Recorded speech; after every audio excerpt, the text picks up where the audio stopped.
Saudações, leitores e seguidores do Instituto Liberal. Eu sou Lucas Berlanza e este é mais um IL Flash, aquele momento da semana em que a gente elenca os 7 artigos que mais impactaram, que mais fizeram sucesso no nosso site oficial e nas nossas redes sociais.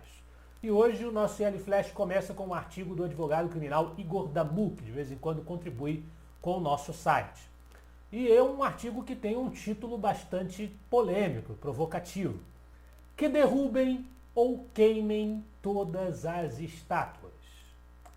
O artigo foi provocado pelo ato alucinado de alguns jovens rebeldes que incendiaram a estátua de Borba Gato, o bandeirante Borba Gato, em São Paulo, acusando-o de ser um símbolo do reacionarismo, do mal encarnado, etc, etc, e tentaram destruir a estátua. O texto, evidentemente, apesar do título, ele não vem defender esse ato, nem defender que se saia por aí destruindo estátuas, depredando estátuas ou incendiando estátuas. Muito pelo contrário, no começo do artigo ele já critica a atitude desse pessoal que parte para essa investida. E no Instituto Liberal nós já publicamos artigos contestando, combatendo esse gesto de incendiar esse tipo de monumento. Mas o autor sustenta que as maiores fortalezas de uma sociedade não estão nas suas estátuas, nos seus heróis icônicos, ou no próprio patriotismo em si mesmo, né? Mas nas comunidades locais, nas intimidades, nas praças, nas igrejas, nos costumes, no círculo mais próximo das pessoas e da sua vida profunda, da vida profunda da sociedade, como diriam alguns autores conservadores. Então o apelo do autor no seu artigo é para reduzir a importância do macro e aumentar a importância do micro, do local, do próximo, do habitual, do cotidiano. É uma visão discutível, eu mesmo tenho uma visão mais favorável a enaltecer a presença de heróis na imaginação moral de uma sociedade, a presença de personalidades importantes da história de uma comunidade política no imaginário de uma sociedade, mas acho que é válido o contraponto de nós também ressaltarmos as questões da vida profunda da sociedade, que na visão do autor são absolutamente mais importantes do que esses outros caminhos que muitas vezes os autores, colunistas e ativistas ditos conservadores valorizam. Então é esse o ponto que o Damu tenta sustentar no seu artigo. Se o primeiro texto critica o comportamento de alguns ativistas conservadores, como eles entendem o conservadorismo, o segundo critica o avanço de legislações que priorizam a presença de mulheres no sistema representativo. É um artigo meu, de minha autoria.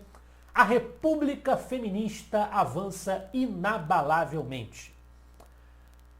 Algumas pessoas não entenderam o que eu quis dizer com república feminista. Eu estou me referindo exatamente ao fato de que as políticas identitárias, especificamente para mulheres, para tentar reforçar artificialmente a presença de mulheres no parlamento, ela vem ganhando terreno cada vez mais, quase que sem contestação, ou pelo menos quase que sem a contestação devida, a contestação estridente que deveria ter, na minha opinião. A gente viu ao longo dos últimos anos a criação, por exemplo, de uma regra para que os partidos tenham tantas candidatas mulheres, X candidatas, né? O partido, para estar em dia com a lei, precisa ter tantas mulheres concorrendo a cargos legislativos. E agora, mais recentemente, nós temos uma proposta de que os votos dados a candidatas à Câmara dos Deputados contem em dobro para critérios de distribuição de recursos públicos do fundo partidário, do fundo eleitoral.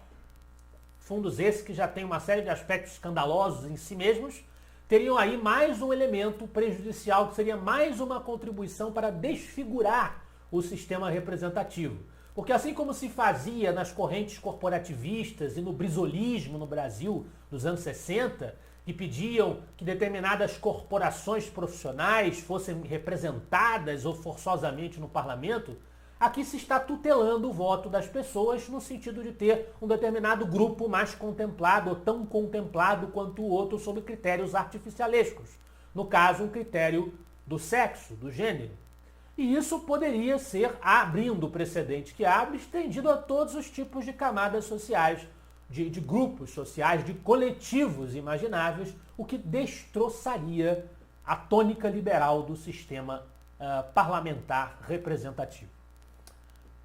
O governo também faz das suas, e aqui nós temos mais um ataque ao governo Bolsonaro, especificamente uma crítica ao Ministério da Economia, do ministro Paulo Guedes, que foi empossado com o discurso de defesa às teses liberais da Escola Econômica de Chicago, do icônico Milton Friedman, que é um artigo da página Liberalismo Brazuca. A absurda contabilidade criativa para não pagar as dívidas estatais. A crítica da página Liberalismo Brazuca é a proposta do Ministério da Economia que pretende parcelar por 10 anos o pagamento de precatórios. Precatórios são dívidas já decididas em sentença judicial que o Estado teria a pagar para os indivíduos, para as empresas. E ele estaria propondo, Paulo Guedes propondo este projeto para poder financiar a duplicação de políticas assistencialistas ao estilo do Bolsa Família. Então esta crítica ao que se considera uma irresponsabilidade fiscal e mais do que isso, uma imoralidade com aqueles a quem o Estado deve pagar, e mais uma vez vê distante o momento em que esse pagamento estará concluído, é a isto que critica o artigo da Liberalismo Brazuca.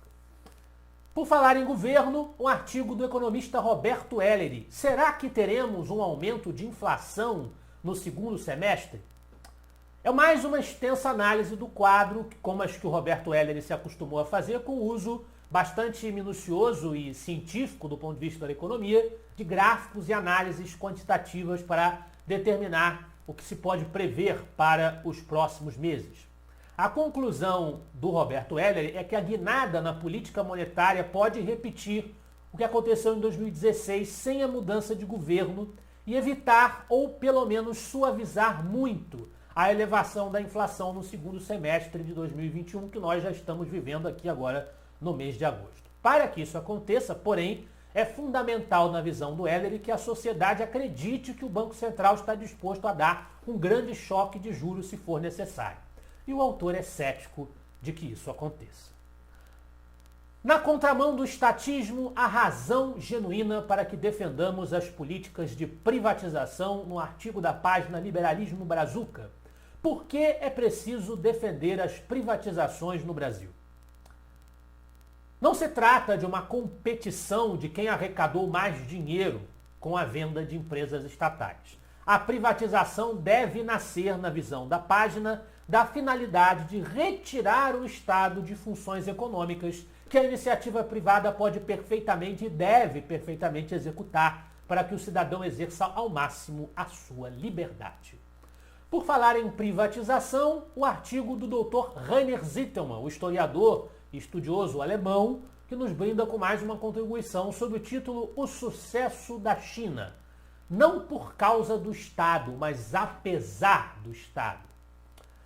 O Rainer Zitelmann, mais uma vez, se vale das análises do economista chinês Wei Zhang, que pontuou que a China tem muito sucesso economicamente nos últimos tempos, conseguiu obter o crescimento que chama a atenção do planeta, não por causa do Estado ou de um suposto modelo híbrido entre estatismo e capitalismo, economia de mercado, mas apesar da influência do Estado, apesar da presença do Estado.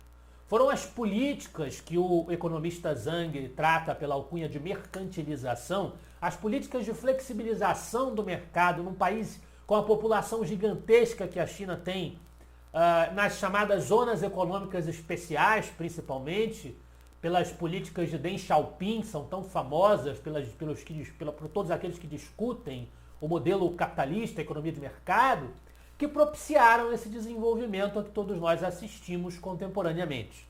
Então não é por causa do Estado, mas apesar dele que a China obtém o seu crescimento.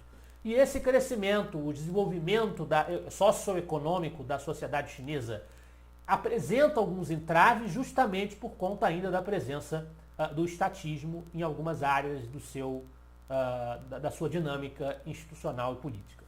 Na liderança, nós temos uma discordância disso, dessa ênfase no mercado, do nosso ex-presidente e ex-presidiário Luiz Inácio Lula da Silva, abordada no artigo do Juliano Oliveira.